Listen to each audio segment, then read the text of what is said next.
and welcome to the ASP.NET Tutorial 4, where we teach you about how to get connection resiliency, because let's face it, the internet is full of connection bugs, and if you get a connection bug for like 2 milliseconds, you don't want everything to blow up. So we're going to be talking about connection resiliency, command interception with the Entity Framework in an ASP.NET MVC application.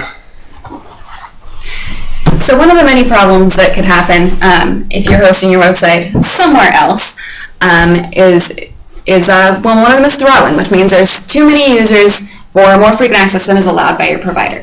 I'd like to think of this as too many people trying to fit down a hallway. It's just not going to work if you have 20 people and a very, very narrow hallway. So what you're going to want to do is have sort of a retry system. Transient errors are another thing they're going to pop up. They usually resolve pretty quickly and can resolve when you implement the error handling with for the appropriate bugs, or you give it enough time to kind of deal with the throttling issue and give it a fixed number of retries, so you know that if it's an actual error, it'll still come back with error. But if it's something that can be fixed pretty quickly, then you can resolve it and the user won't even know. All right. So what we can do is enable the connection resiliency, which, unlike how it sounds, is not just like switching it on and off, but you actually have to put in some classes and different things in your ASP.NET application. That's what we're going to do today. And so what we're going to do is we're going to create a schoolconfiguration.cs class in the DAL folder, and we're not going to actually show you the copy-pasting of the code. That's a bit boring, but it's pretty self-explanatory. You really just go to the ASP.NET MVC Tutorial 4, and they'll give you all the code you need. One other thing you're going to do is have to add in a using statement in your StudentController.es and change all of your catch blocks so they actually do something, instead of just handing you a whoops, something went wrong error. Now it'll actually give you something that you can work with. Yes, and that'll be because it throws an exception and catches it. So how do you force test an error? Well, you can't actually get an error because it's kind of this black magic thing where there's a whole bunch of routers between you and your destination, and if even one of them has an error, you're going to get an error. And so what you've got to do is you've got to create a dummy error, a fake error that your computer will treat, or the program will treat, like a real error. And so you're going to create a case where if you type in something specific, like throw, then it will throw an exception that would be the same as if you got one of these transient errors. And you're going to put that in ilogger and logger.cs. So our two classes that we're going to need is the first one will simulate our transient error, or our fake error. So we're going to add in a class and enter in some code that tells it when you enter throw as a search string, when you're looking for people, it's just going to generate this error number 20, which is a common error that you'll come across, the one that we're trying to deal with.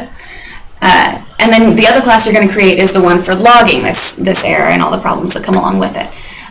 So you're going to create another class in the same folder, and it's going to give you an information log with latency information, or it's going to give you a more specific error log in the case of certain exceptions. So now you have your full setup to create your fake error and to log all the problems with your fake error. All right, let's go try that. All right, as an example of what we're doing here, I'm going to go ahead and run this project, and we're going to type in throw. Capital T. It's throw with a capital T. ASP.NET is very case sensitive, and will kick you in the legs if you are not. After this loads, of course.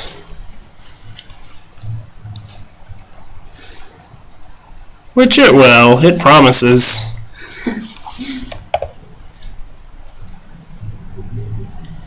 And after it loads students too. Any day.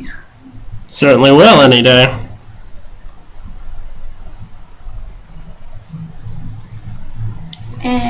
Living the dream. There we go. So capital THRW, and it will return us after it tries the errors a couple times, it'll actually return us the search string lowercase an. Yes, it will. Notice how it's taking a long time, and this isn't because of lag like the other two. This is because it was trying errors a few times, and then it failed again, and so it defaulted back to a different operation, which in this case is searching AN. We got Alexander, and Leanne. There we go. And our second page also has search string AN, but that is... Norman. Oh, yes, Norman. So that is how it tries to throw and catch these errors, these made-up errors that we did. It tries, fails, waits a couple seconds, a couple milliseconds, tries, fails again, and after a few minutes, it realizes there's nothing going on there, so it's just going to return our default thing that we told it, which is... There you go. And you can go have a beer. If you're over 21, Western Oregon University does not condone overage drinking. Overage drinking.